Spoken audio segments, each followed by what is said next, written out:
Pessoal, hoje vamos falar sobre o motor Mercedes-Benz OM457LA, que é um motor que veio suceder o 447. O 447 ele atendia até as normas Euro 2.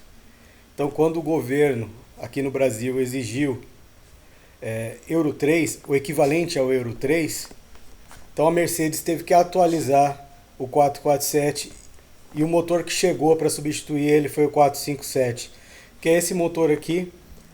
Esse aqui é um motor de exibição, por isso que ele é todo bonito desse jeito. Mas ele então já é um motor que veio para atender Euro 3 aqui no Brasil. E ele está até hoje em produção atendendo o Euro 5. Então ele conseguiu se adequar até o Euro 5, que é o que está em vigor hoje no Brasil. Então está aqui o motor, como que ele é. Ele ficou muito popular no caminhão da Mercedes 1938, mas ele equipou vários modelos da marca. E também ele ficou muito popular em chassis de ônibus da Mercedes-Benz. É muito comum a gente ver essa mecânica nos ônibus chassi Mercedes-Benz. Os O500 RS, né? Então é muito comum ver esses motores em ônibus. Eles vão de potências desde 340 cavalos até 430 cavalos. Então ele tem um intervalo de potência bem grande, né? Eles têm 12 litros de capacidade volumétrica e a gente vai ver várias peculiaridades sobre eles aqui em algumas fotos, né? Então nessa foto de exibição a gente não consegue ver muita coisa porque ele está pintado de uma cor bem escura, né? Fica muitas coisas escondidas, né? Mas aqui a gente consegue ver aqui que ele tem o trem de engrenagens traseiro. Ele, como é uma sucessão do 447, muitas coisas vão ser iguais ao 447 ou muito parecidas. Para vocês terem uma ideia, a parte de baixo desse motor é muito parecida com o 447, para não falar que é idêntica. Curso, diâmetro de pistão é o mesmo do 447. Taxa de compressão, o mesmo do 447, né? Então, tamanho, comprimento, altura é o mesmo do 447. Então, esse motor ele é muito parecido, né, com o 447. Natural, já que ele é uma evolução daquele motor, né? Então, o trem de engrenagens dele é traseiro. Então, a gente consegue ver aqui que o compressor de ar fica na parte de trás, né? Então, se a gente comparar com o seu antecessor, o 447, aqui ia a bomba injetora no 447. Então esse motor ele já não tem bomba injetora. A bomba injetora ela deixou de existir, né, quando chegou os motores eletrônicos. E esse aqui já é um motor eletrônico, enquanto o 447 era mecânico com bomba injetora, esse aqui já é eletrônico sem bomba injetora. Então no lugar da bomba injetora, a Mercedes colocou o compressor de ar. E atrás do compressor de ar ela colocou uma bomba hidráulica. Então já tem uma diferença aqui, né? Se a gente comparar os dois motores. Mas vamos ver outra foto, que essa foto aqui está escondendo muito, né? Pela cor dela. Aqui a gente já tem um motor com o bloco e os cabeçotes. O 457 continua com cabeçotes individuais, só que agora tem uma evolução em relação ao anterior, com o 447, que ele usava só 2 válvulas por cilindro e agora o 457 usa 4 válvulas por cilindro. É até estranho nesse ponto, né? Porque no 355/6 ele usava 4 válvulas por cilindro e usava cabeçotes individuais, como é aqui. Aí no 447 ele perdeu as 4 válvulas por cilindro e passou a usar 2. E agora no 457 ele voltou a usar 4, como era no 355. Então é bem interessante isso, né? O que a Mercedes fez ali no 447, por que ele perdeu as 4 válvulas por cilindro, né? Mas está aqui, no 457 voltou a ter as 4 válvulas por cilindro. Cabeçotes individuais. Esses orifícios aqui na lateral do bloco é onde vão as unidades injetoras desse motor. Esse motor ele não possui bomba injetora. Então, motores quando não possuem bombas injetoras, ou ele tem aquele sistema da Bosch de duto único, né, de common rail, com duto único, com os bicos, né, com bomba de alta. Esse motor não usa aquele sistema da Bosch, eu não sei porque a Mercedes não quis usar aquele sistema da Bosch. Ela desenvolveu um sistema próprio tocado pelo eixo, né, pelo comando de válvulas do motor. Esse motor usa um comando de válvulas tocado aqui atrás pelo trem de engrenagens no bloco. Esse motor ele é varetado, né, o acionamento das válvulas é por vareta, tuchos hidráulicos e varetas, com balancins lá em cima das válvulas, um sistema bem comum. E a Mercedes aproveitou e colocou essas unidades injetoras de diesel tocadas também pelo comando de válvulas do motor. Então esse motor ele possui 3 tuchos hidráulicos por cilindro.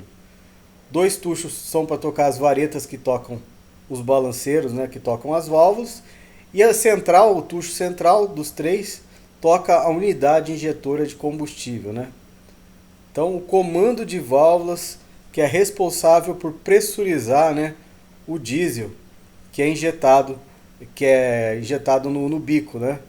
Que o bico injeta, né, na câmara de combustão. Então o comando de válvulas rola sobre a unidade injetora que pressuriza, que aí tem um controle eletrônico que aí libera a passagem do diesel para o bico, e aí o bico pressuriza na câmara de combustão. Então a Mercedes ela não quis usar o sistema da Bosch e usou esse sistema dela. Eu acho particularmente que é mais caro fazer dessa forma, porque essas unidades injetoras elas são bem grandes, usam bastante material, né? Então, imagina, 6 mais os bicos, né? Esses cabeçotes usam o sistema de caneta, que a gente vai ver melhor em outra foto, mas os dutos, o retorno, ele precisa de uma bomba de combustível que vai aqui, ela é tocada por uma engrenagem aqui na frente do motor, é uma bomba de combustível, mas ela não é uma bomba de alta, ela é uma bomba só para alimentar as unidades injetoras, ela funciona a baixas pressões, até 5, 6 bar, e depois as unidades injetoras é que pressurizam o diesel para mais de 1000, 2000 bar de pressão.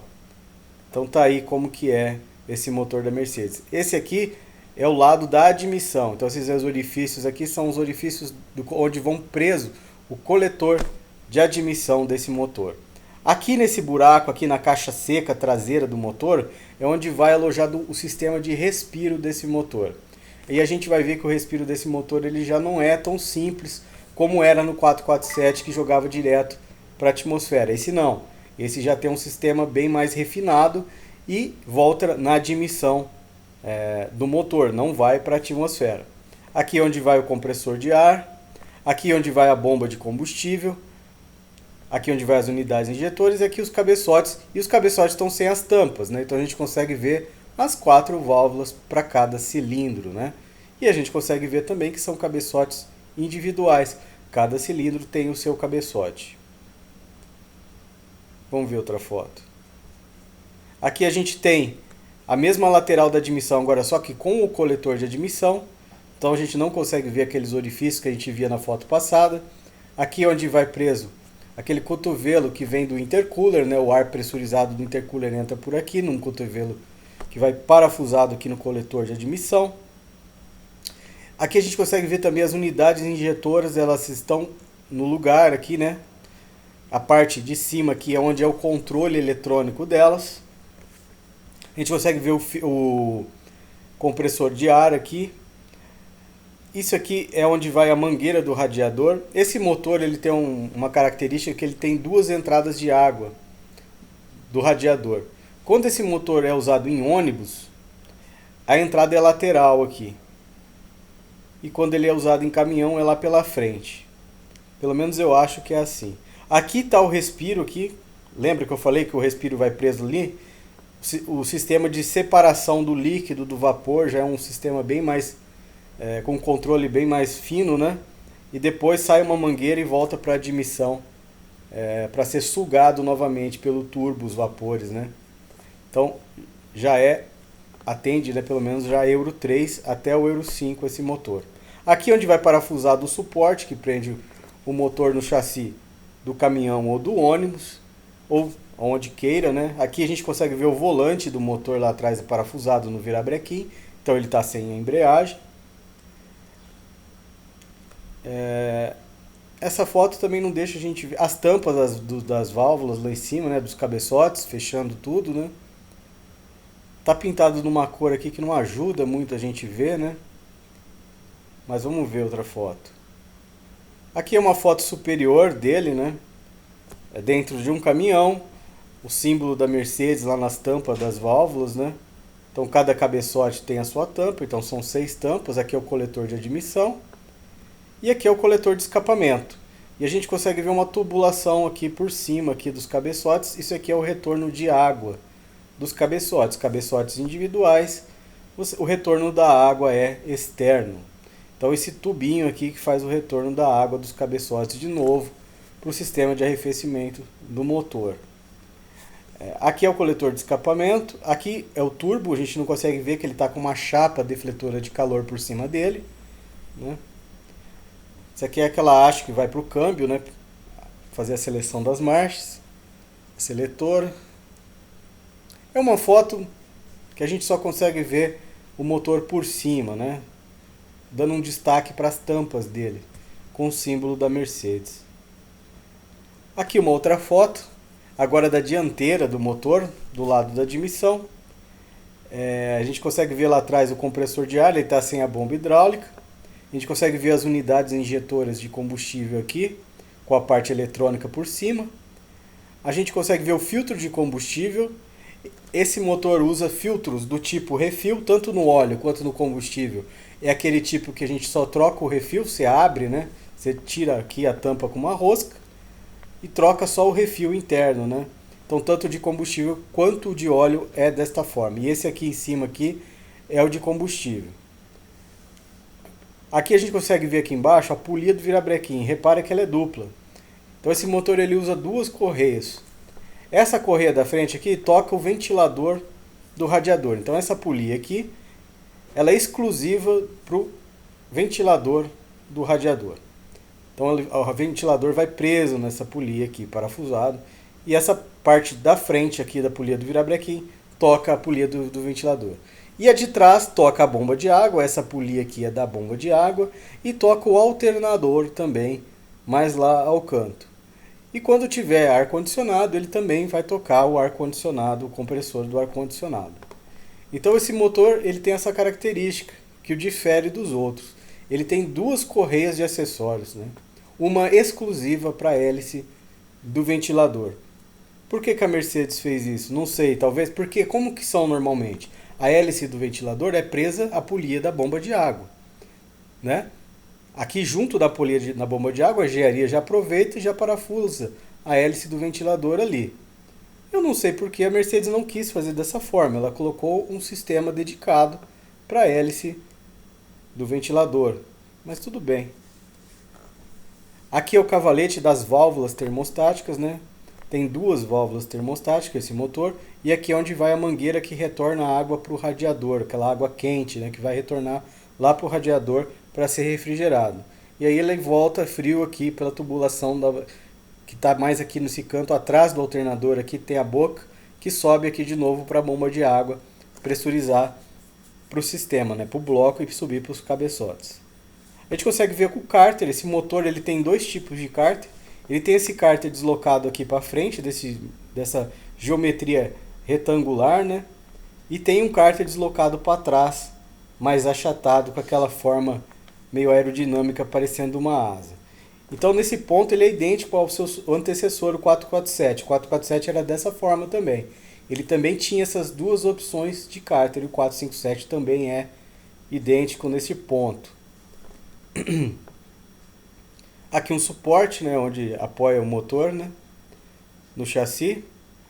Aqui outro suporte onde levanta o motor se precisar dar uma manutenção, com um guincho, um guindaste, uma girafa. Aqui é onde vai parafusado aquele cotovelo que traz o ar frio do intercooler para a admissão do motor. O que mais que a gente consegue ver? Vamos ver outra foto. Aqui é outra lateral, né? Agora é a lateral do escapamento do mesmo motor. Então a gente consegue ver o coletor de escapamento, né? Uma peça única, trazendo para o turbo. Um turbo sem controle algum, né? Controles eletrônicos nenhum, né? De alívio, né? De controle de pressão. Então, e do turbo sai direto aqui pro freio motor. Está sem o freio motor aqui, que é aquela borboleta que abre e fecha, né? Fechando, estrangulando, né? A passagem dos gases. um turbo bem grande, né? O motor bem grande. Aqui o filtro de óleo, né? Daquele tipo que eu falei de refil, você só troca o elemento que está lá dentro. E aqui o trocador de calor do óleo integrado ao filtro, né? Na lateral do bloco. Aqui também, idêntico ao 447. Mesma coisa. Se bobear, até a mesma peça. Aqui atrás, nesse buraco aqui onde vai o motor de partida, né? O motor de arranque. Lá em contato com a cremalheira do volante do motor. O que mais que a gente consegue ver? A tubulação de retorno de água. Mais lá ao fundo a tubulação do top brake. Que mais? A gente consegue ver o alternador, né? Esses rolamentos aqui eles são só guias para a correia, né? Para ela ficar bem apoiada, né? Bem abraçada na polia do alternador. Esse aqui é um tensor, né? Que deixa ela tensionada. O que mais que a gente consegue ver nessa foto? Vamos ver outra. Aqui agora o motor olhando por trás. Aqui é uma tubulação de água que leva a água para o compressor, para refrigerar o cabeçote do compressor. Então esse compressor ele é de ar, né? Ele é refrigerado pelo sistema de arrefecimento do motor. Então aqui tem uma pegada de água que leva a água lá para o compressor. Esse aqui ele usa o turbo com um controle mecânico de pressão, né? É aquele tipo de wastegate que a própria pressão do turbo empurra, né? A válvula, a membrana e faz o controle da pressão. Aqui é o coletor de escapamento. Ó, esse aqui tem o cárter deslocado para trás, ó, aquele tipo mais achatado que eu falei. Aqui é o respiro do motor. Aqui onde está essa tampinha vermelha onde vai a mangueira que liga de novo na admissão, né? Naquela tubulação, né, que sai do filtro de ar e vem na boca da turbina. Então sai uma mangueira daqui e vai naquela tubulação entre o filtro de ar e o turbo. Aqui a gente consegue ver o filtro de óleo deslocado para cima. Pode ser um motor de ônibus, né, que o filtro, para facilitar a manutenção, o filtro é deslocado numa posição mais fácil, né, em vez de ser aqui embaixo do turbo, como são nos caminhões, ele é para cima aqui para facilitar a manutenção. Eu imagino que isso aqui seja um motor de ônibus, pela posição do filtro de óleo. Aqui a gente consegue ver a mangueira de retorno de óleo do turbo entrando aqui no bloco, na lateral do bloco.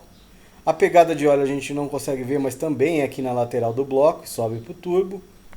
Então é tudo bem aqui dessa lateral. Vamos ver outra foto.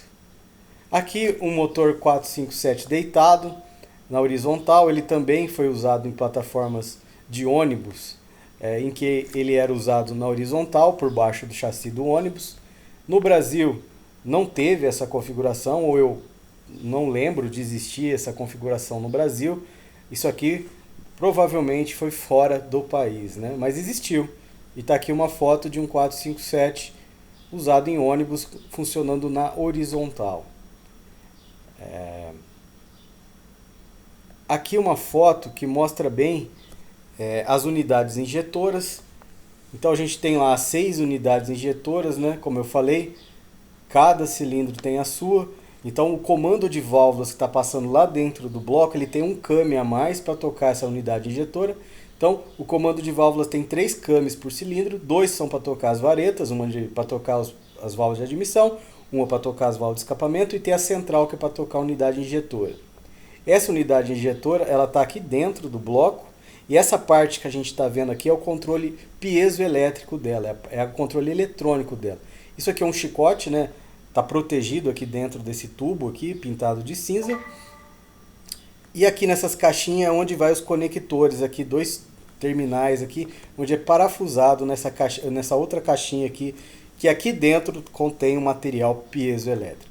Mas o que é esse material piezoelétrico? São várias camadas de um material, né? Imagina várias camadas, igual uma lasanha, vamos pensar em comida, uma lasanha, não tem várias camadas assim de queijo? Então vamos pensar em várias camadas desse material piezoelétrico e eles estão fechados, estão juntos.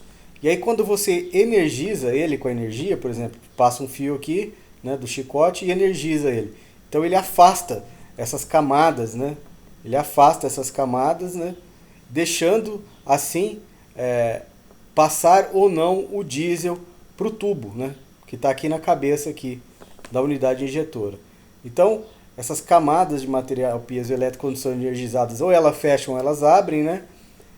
Por exemplo, vamos imaginar que quando está energizada, elas abrem, e quando não está energizada, elas fecham. Então, assim que consegue fazer o controle eletrônico da passagem do combustível para o duto aqui que leva lá. Vamos pensar nesse sexto cilindro aqui que está mais fácil. Sai do duto e entra aqui, e aqui tem uma caneta que faz a ligação com o bico que está lá ao centro do cabeçote, né?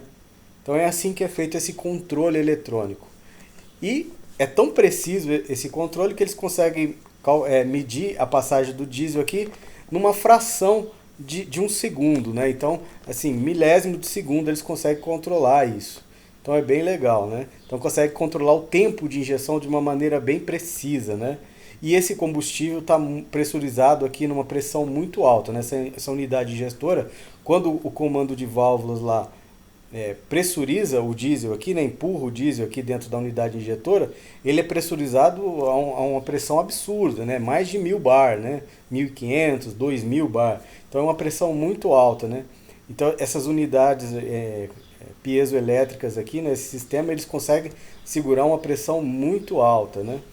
E aí depois, quando eles é energizado e deixa passar, e aí a central eletrônica que está aqui do motor, ó, essa aqui é a central, ela consegue controlar exatamente o tempo que vai deixar o combustível passar e depois fechar. E assim consegue um controle muito preciso, né? Além de uma pressão muito alta, conseguindo pulverizar de uma maneira muito homogênea com o ar que está sendo admitido pressurizado do turbo, ainda se consegue um controle, né, de tempo de injeção muito preciso, né? Então por isso que esses motores eletrônicos eles conseguem render uma potência tão alta comparado com os antigos que usavam bomba injetora, né? A bomba injetora não consegue ter esse controle de jeito nenhum, né? Fora que a bomba injetora pressurizava com uma pressão bem mais baixa, né? Bem mais baixa, quase 10 vezes mais baixa. Então, é um sistema que só tem vantagens, né? Se a gente comparar com os antigos que usavam bomba injetora. Só que, como eu falei, a Mercedes usou esse sistema prioritário, ela não quis usar o sistema da Bosch, né, que é o mais comum e mais utilizado no mundo todo em motores diesel atualmente, né? Por quê? Porque é o que mais funciona e é o mais barato, né? É o que tem menos peças, né? A Bosch ela sempre foi pioneira em motores diesel, né? Não tem como, né? Eles sempre fazem o melhor sistema, né? Então o sistema deles é o que tem o melhor custo de reparação, o que tem menos peça, é o sistema mais barato e é o que funciona, né? Mas a Mercedes nessa época aqui não quis optar pelo sistema da Bosch e desenvolveu o seu próprio sistema aqui. Quem fornece para ela essas unidades aqui? Não sei. Eu não sei. Aqui ó, a gente está vendo saindo das unidades injetoras os tubinhos que levam o diesel pressurizado lá para os bicos. E aqui a gente está vendo um tubo de retorno. Ó. Esse aqui é o retorno de diesel dos bicos, né? Então cada cabeçote vai ter o seu retorno, né? Só que eles são todos ligados por esse tubo, né? Os 6 cabeçotes têm uma ligação com esse tubo. E aí esse tubo vem aqui e retorna aqui. E aqui também tem um retorno interno de diesel das unidades injetoras. A bomba de combustível é essa aqui, ó, tá vendo? Ela é tocada por uma engrenagem que está lá na frente do bloco do motor. Então essa bomba de combustível é tocada por uma engrenagem e ela pressuriza o diesel, né, lá para o filtro. Aí o diesel é filtrado naquele filtro que eu mostrei que fica lá na frente do motor. Depois desce e entra no bloco o diesel. E aí dentro do bloco tem uma galeria que vai alimentando as unidades injetoras com esse diesel pressurizado por essa pequena bomba de combustível. E aí sim as unidades injetoras pressurizam o diesel para pressão de trabalho dos injetores. E o excesso retorna por dentro do bloco também até aqui. E aí aqui encontra também com o retorno de diesel dos bicos. E aí aqui tem uma peça que é uma válvula que controla a pressão de retorno. E aí por essa mangueira aqui retorna aqui e volta para a bomba de combustível. E assim é o ciclo de alimentação e retorno desses motores. Então nessa foto a gente consegue ver bem como que é a alimentação de diesel, né, desses motores. Vamos ver outra foto. Aqui exatamente aquela válvula que eu falei de retorno, né, que faz a controle de pressão de diesel de retorno. Essa aqui é o retorno depois que... Ó, aqui dentro vem o retorno dentro do bloco das unidades injetoras, aqui é o retorno dele, e esse aqui, esse tubinho aqui, é o retorno dos bicos. Então eles se juntam aqui, passa por essa válvula reguladora e aí volta por essa mangueira lá para a bomba de combustível. Aqui está sem uma unidade injetora do sexto cilindro, então a gente consegue ver bem aqui onde vai alojado ela, né? Então é só um detalhe essa foto para a gente ver a válvula que controla esse retorno. Aqui a gente consegue ver a caneta. Tá vendo? Isso aqui é um cabeçote, é o sexto cabeçote, né, do sexto cilindro, o último lá de trás. E o bico injetor é o centro da câmara de combustão. Então, lembra, no 447 o bico era deslocado, lembra? Era 2 válvulas por cilindro e o bico entrava aqui na lateral da admissão. No 457 não, o bico já é lá no centro da câmara de combustão, já é um motor bem mais moderno. Então precisa dessa peça aqui, ó, esse tubo que faz a ligação aqui de fora com o bico que está lá no centro. Então o pessoal chama de caneta, mas é um tubo, né, que faz a ligação externa com o bico que está lá no centro.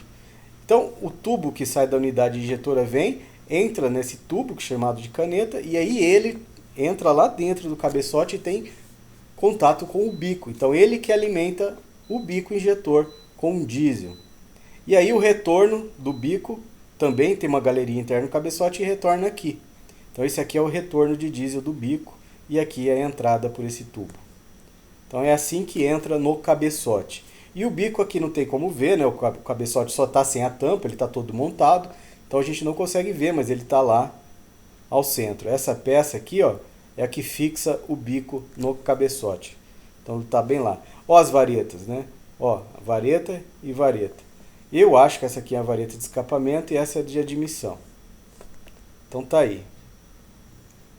Então a gente consegue ver muito bem, né?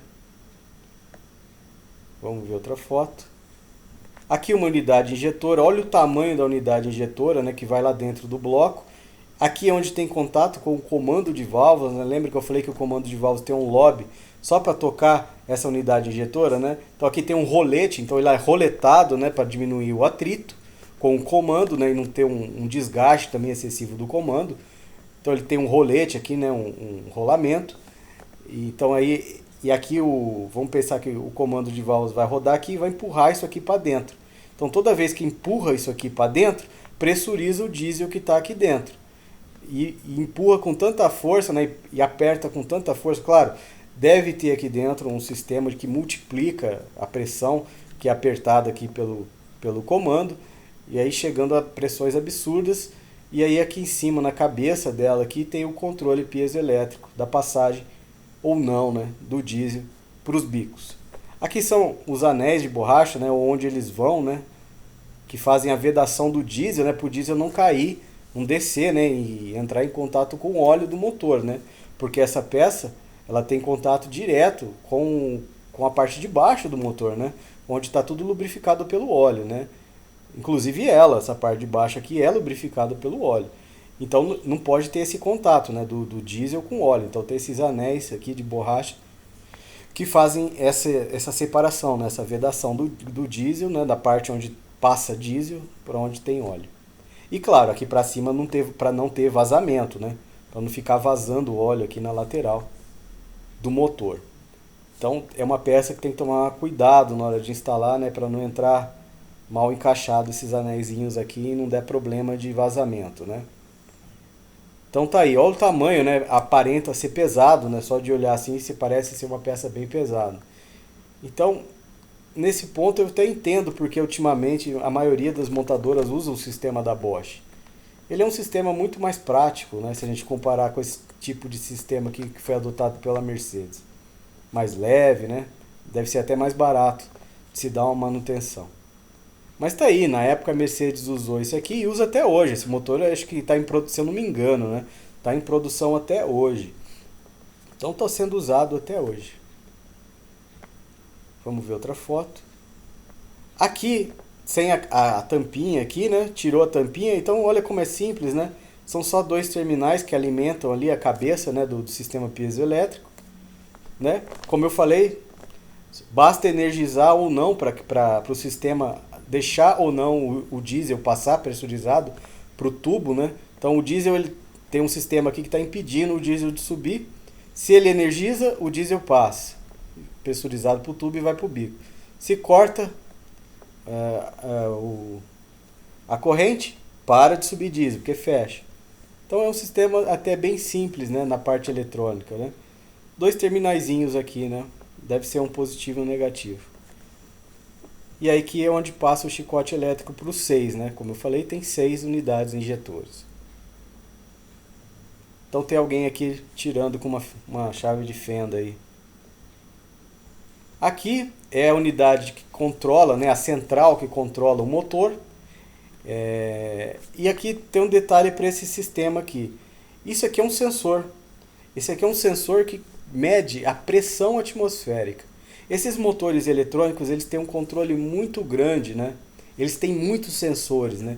E esse sensorzinho aqui que está integrado aqui à tampa, né, da unidade eletrônica é o sensor que mede a pressão da atmosfera. Então, esse aqui, ele é sensível à pressão da atmosfera, né? Também é um sistema que usa um material piezoelétrico. Então, tá aí onde fica. Esses motores eletrônicos, eles têm muitos sensores. Eles têm sensor de temperatura de água, eles têm sensor de temperatura de óleo, eles têm sensor de temperatura do ar que está sendo admitido pelo motor, eles têm sensor de temperatura do ar que está sendo pressurizado pelo turbo lá no coletor de admissão, eles têm sensor de quanto ar está entrando no motor, eles têm sensor de pressão de óleo, eles têm sensor de posição do virabrequim para saber aonde está o primeiro cilindro, né, o PMS do primeiro cilindro. Eles têm sensor de fase de comando, né? Eles têm sensor de rotação. Nossa, é muito sensor que tem esses motores eletrônicos. Então o chicote, né, aqueles fios que passam por eles, estão para todo lado, né, porque tem muito sensor. Mas por que precisa de tanto sensor? Para eles conseguirem fazer uma otimização o mais perfeito possível, né, na mistura ar-combustível ali, né? Então, aqui um detalhe, né, que até a pressão atmosférica, né, se você está no nível do mar, ou se você subiu uma serra, ou se você está num país onde a altitude é muito elevada, a central vai saber disso e vai corrigir os parâmetros, né, para o motor continuar com o mesmo desempenho. Aqui é um outro sensor. Esse aqui é um sensor que mede a temperatura do diesel.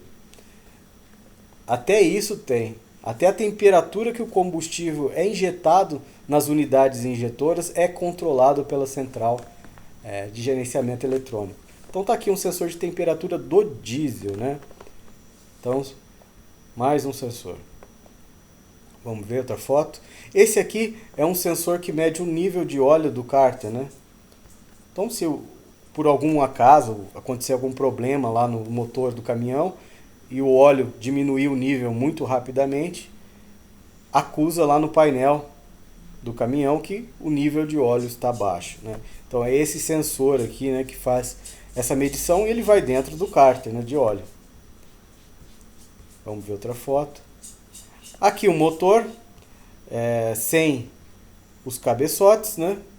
A gente consegue ver o trem de engrenagens traseiro dele. Esse aqui é a engrenagem do comando de válvulas, que vai na lateral do bloco aqui, ó, aonde sobe as varetas aqui, né? É aqui que vai o comando de válvulas.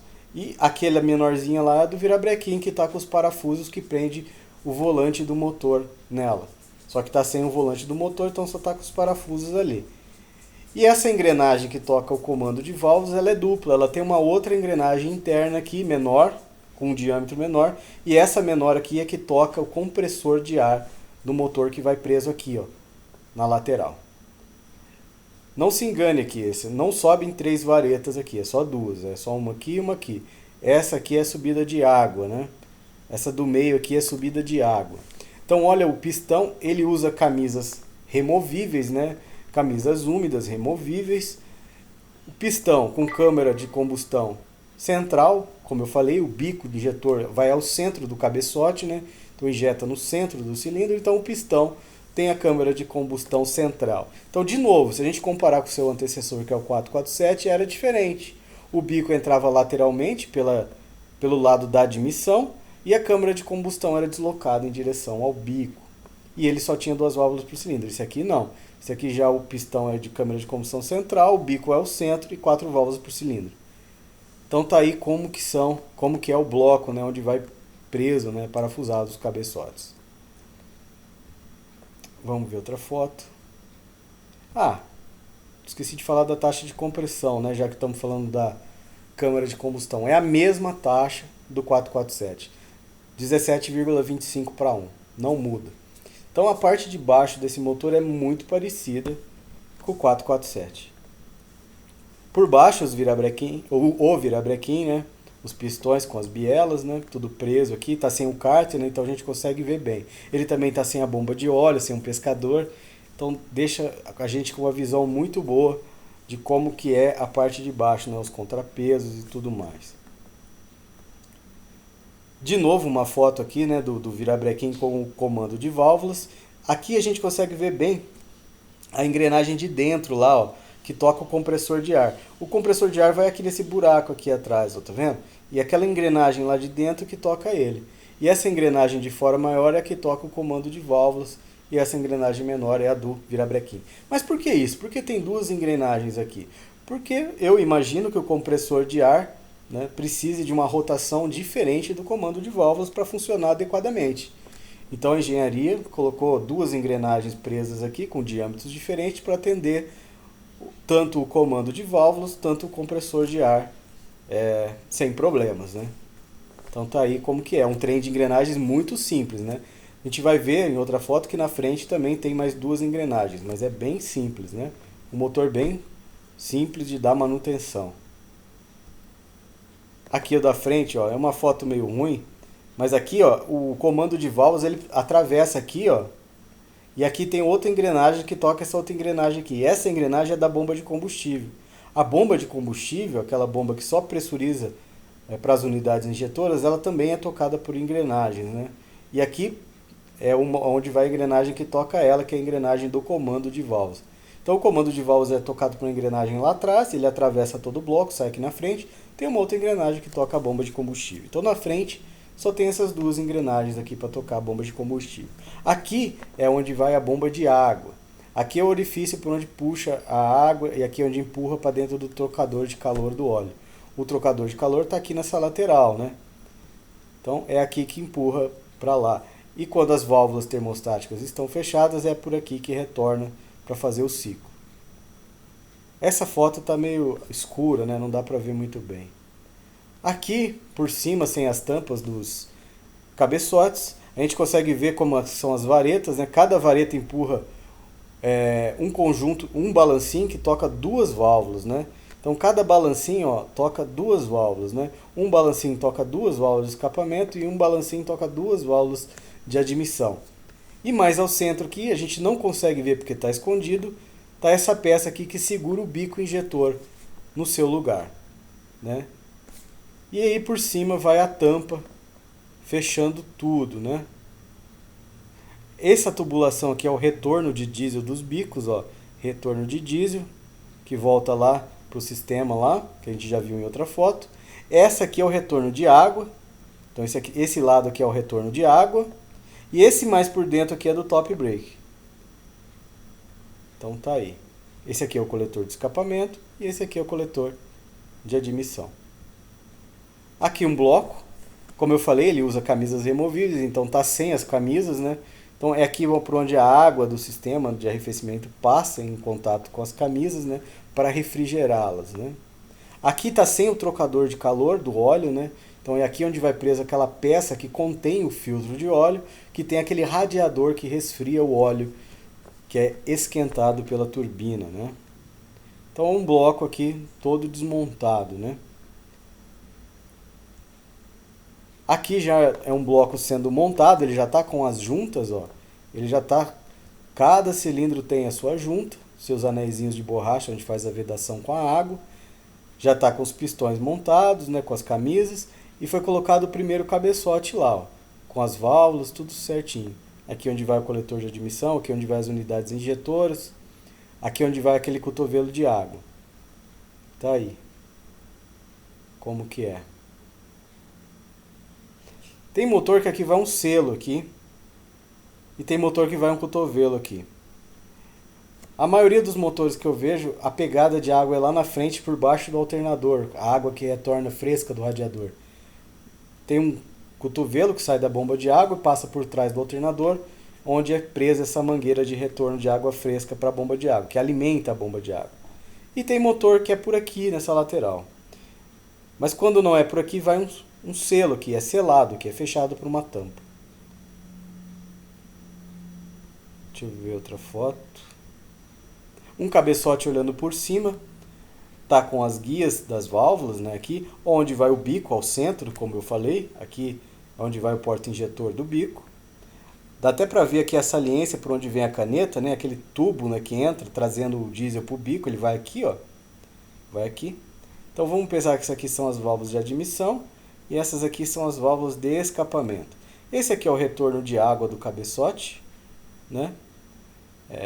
A admissão é por baixo de água, a gente não consegue ver nessa foto. Aqui é onde vai aquela válvula do top brake, né?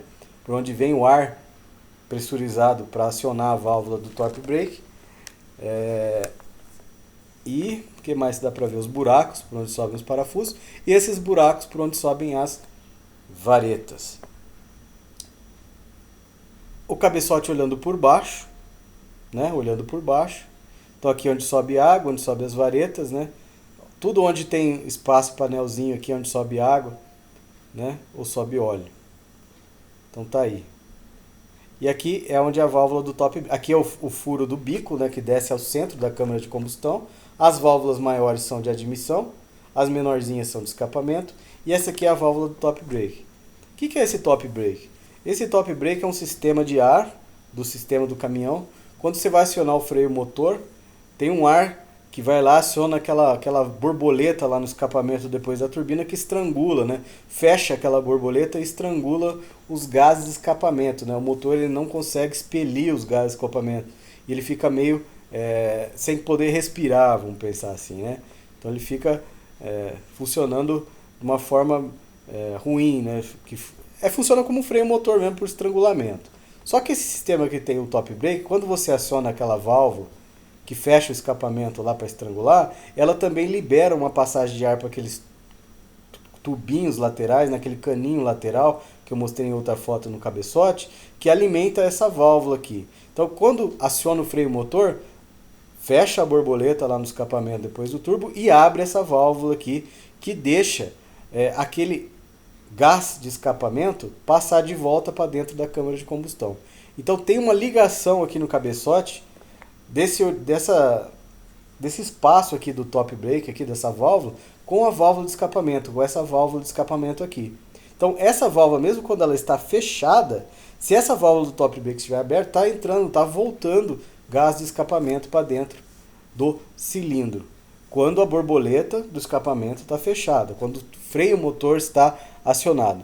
Então o sistema funciona junto, tanto a borboleta de escapamento, lá que faz a função de estrangular, quanto a válvula do top brake funciona junto. É uma mesma derivação, né? O mesmo ar que vai pressurizar a borboleta lá vem para abrir a válvula do top brake. Então essa válvula do top brake ela funciona para ajudar no freio motor do caminhão. A Mercedes ela usou uns sistemas diferentes nesse motor, né? Esse sistema top brake ele era opcional no 447. No 457 ele é de série. Aqui o cabeçote. Olha lá onde vai a válvula do top brake ali, ó. Ela vai aqui.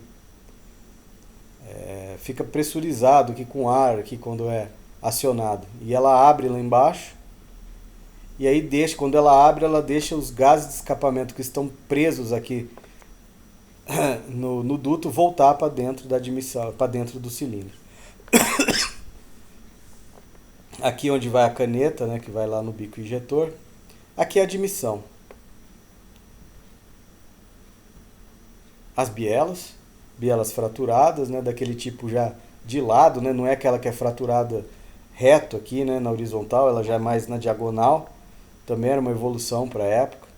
Bielas bem grandes, né, bem reforçadas. O pistão, 3 canaletes, né, 3 anéis. O pino, né, a camisa, né, camisa removível, onde vão os anéis, né, de vedação, câmara de combustão central, aquela lateral já era grafitada para diminuir atrito, um pino bem grande, né, reforçado. Vamos ver outra foto. A bomba de combustível, né, onde alimenta e onde retorna o diesel. Uma bomba bem pequenininha porque ela não pressuriza quase nada, né? Ela só alimenta as unidades injetoras, então não precisava ser uma bomba grande. A bomba de água, muito parecida com a bomba de água do 447, para não falar que é idêntica, muito parecida mesmo. A entrada de água entra por aqui, tem um cotovelo aqui que puxa a água fria do radiador, entra para a bomba e pressuriza para dentro do bloco, para o trocador de calor do óleo. Depois o retorno é lá por cima, pelas válvulas termostáticas, onde vem aquele cotovelo que retorna para o radiador. E aqui dentro tem galerias que faz a função do bypass. E aqui é onde vai presa aquela engrenagem que é tocada pela correia de acessórios. Então uma bomba de água muito parecida com a do 447. A bomba de óleo também, está aqui a bomba de óleo, muito parecida com a do 447. Dá vontade de até falar que é a mesma. Uma outra visão é uma bomba de óleo tocada por engrenagem, pelo aquele trem de engrenagens traseiro do motor. Então aquela engrenagem do virabrequim, ela também toca a bomba de óleo. Então ela toca o comando de válvulas, ela toca o compressor de ar e a bomba de óleo. E lá na frente também toca a bomba de combustível. Então só a bomba de água é tocada por correia. Essa é a última foto. Deixa eu ver. Acho que é a última foto já. Então é isso. Esses motores da Mercedes-Benz, hoje em dia eles ainda estão em produção, só que eles já estão um pouco defasados, porque a concorrência já estão com motores 13 litros, eles são 12 litros, então só nisso você já tem uma perda de torque e até mesmo potência comparado com a concorrência, mas isso não tira o mérito desse motor. Esse motor ele é muito bom, né? Ele é muito confiável. Tanto é que está até hoje em produção, né? Mas está aí. Falei um pouco sobre esses motores 457 LA da Mercedes-Benz, né? Eu nem falei muito sobre o intercooler, mas é aquele intercooler ar-ar, né? Que sai a mangueira do turbo, passa pelo aquele radiador na frente do veículo e volta mais frio para a admissão. Então acho que é isso que eu tinha para falar sobre esses motores, pessoal. Até um próximo vídeo.